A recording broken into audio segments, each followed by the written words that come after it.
22% मुसलमान उत्तर प्रदेश में है, तो आप मुस्लिम लीडरशिप को इग्नोर तो कर ही नहीं सकते। सालों से बच्चियां वहां पढ़ रही हैं, अब आपने कह दिया कि नहीं आप हिजाब पहनेंगे तो आप पढ़ नहीं सकते। हिजाब से और पढ़ाई से क्या लेना देना। ओवैसी साहब को बहुत बड़ी कामयाबी मिली बिहार में जो रोल वहाँ अदा किया उससे भारतीय जनता पार्टी सरकार बना पाई। आदाब, नमस्कार, मैं अतीक खान, आप देख रहे हैं द लीडर हिंदी। उत्तर प्रदेश विधानसभा चुनाव को लेकर कल यानी बुधवार से मतदान है। पूर्व केंद्रीय मंत्री और समाजवादी पार्टी के नेता सलीम इकबाल शेरवानी का कहना है कि भाजपा ने काशी मथुरा जैसे तमाम मुद्दे उछालकर चुनाव को सांप्रदायिक पिच पर लाने का हर जतन कर लिया, लेकिन वो कामयाब नहीं हुई। कर्नाटक में हिजाब, यूपी में ओवैसी की एंट्री और समाजवादी पार्टी में मुस्लिम लीडरशिप को नजरअंदाज किए जाने के आरोपों पर सलीम इकबाल शेरवानी ने क्या कहा, देखिए। समाजवादी पार्टी की सरकार बनाने का, अखिलेश जी को मुख्यमंत्री बनाने का है, और मैं इसलिए अपनी ताकत उनके साथ में ला रहा हूँ क्योंकि मैं ये समझता हूँ कि ना कांग्रेस ना बहुजन समाज पार्टी आज उस पोजीशन में है कि भारतीय जनता पार्टी को चैलेंज करे। अगर कोई पार्टी भारतीय जनता पार्टी को हरा सकती है तो वो है समाजवादी पार्टी। इसलिए हर वो आदमी जिसकी सोच सही है, जो बदलाव चाहता है, जो एक अच्छी सरकार चाहता है, वो आज समाजवादी पार्टी से जुड़ रहा है और मुझे पूरी उम्मीद है कि हमारी सरकार बनेगी समाजवादी पार्टी की और अखिलेश यादव मुख्यमंत्री बनेंगे। बदायूं से आप आते हैं, बदायूं में आबिद रजा खान साहब पहले जो है कह रहे थे उनका टिकट नहीं हुआ कि हम मुखालफत नहीं करेंगे, अब सीधे मुखालफत होगा। देखिए, ये चीज़ें होती हैं और ये हर पार्टी में होती हैं। भारतीय जनता पार्टी में भी मुखालफत हो रही है, बहुजन समाज पार्टी में भी मुखालफत हो रही है और समाजवादी पार्टी में भी मुखालफत हो रही है। जब आदमी टिकट मांगता है तो सबसे पहला सवाल जो वो चाहे वो मुझसे मांगे टिकट, चाहे अखिलेश जी से मांगे टिकट, कहता है मेरे अलावा और कोई नहीं जीत रहा है। अगर 10 लोग मुझसे वहाँ एक जगह से टिकट मांगते हैं तो 10 कहते हैं कि हमारे अलावा और कोई नहीं जीत रहा है, हम ही जीत सकते हैं।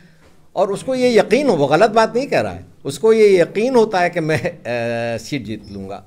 अब 10 को तो मिलेगी नहीं, मिलेगा 1 को, तो वो 9 थोड़े से नाराज़ हो जाते हैं। उन 9 में से 7-8 ऐसे होते हैं कि वो फिर आके पार्टी में जुड़ जाते हैं। एक आध ऐसे होते हैं जो घर बैठ जाते हैं और एक आध ऐसे होते हैं जो मुखालफत करते हैं। तो ये चीज़ हमारी सियासी ज़िंदगी में हर वक्त होती है और इसको हमें झेलना पड़ता है।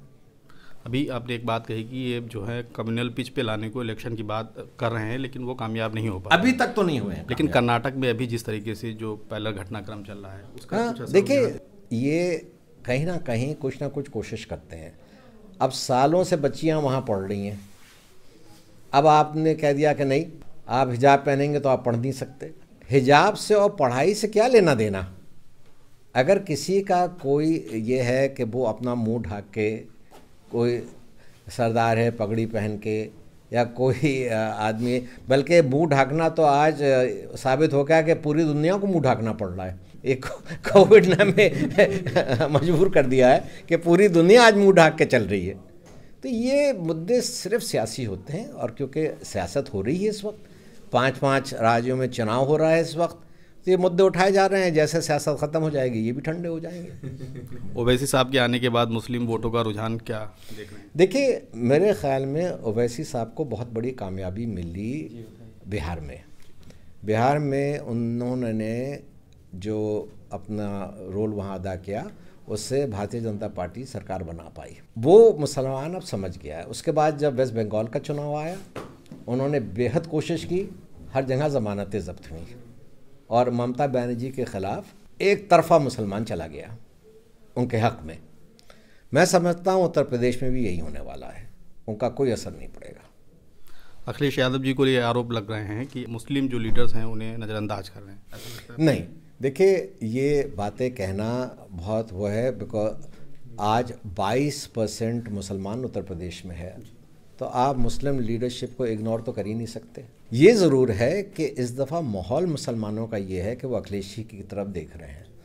तो अगर लोग अखिलेश जी से ये कहते हैं कि इस वक्त आपको किसी मुसलमान लीडर की ज़रूरत नहीं, मुसलमान वैसे ही आपके साथ आ रहा है, तो सही बात है, मुसलमान आ रहा है उनके साथ। मगर मुसलमान लीडर अगर कोई निकलता है और वो उसमें उनका साथ देता है तो और ताकत मिलती है उनको। तो मेरे ख़्याल में आज अखिलेश जी जिस तरह से वो अपना प्रोग्राम बना रहे हैं, वो काफ़ी जातियों को अपने साथ जोड़ने की कोशिश कर रहे हैं, और उनको ये भी यकीन है कि मुसलमान मेरे साथ है, और सही बात है ये। अब भाई मैं भी तो मुसलमान हूँ, मैंने तो पार्टी छोड़ दी क्योंकि मैंने समझा अखिलेश जी को ही मैं ताकत दूं इस वक्त।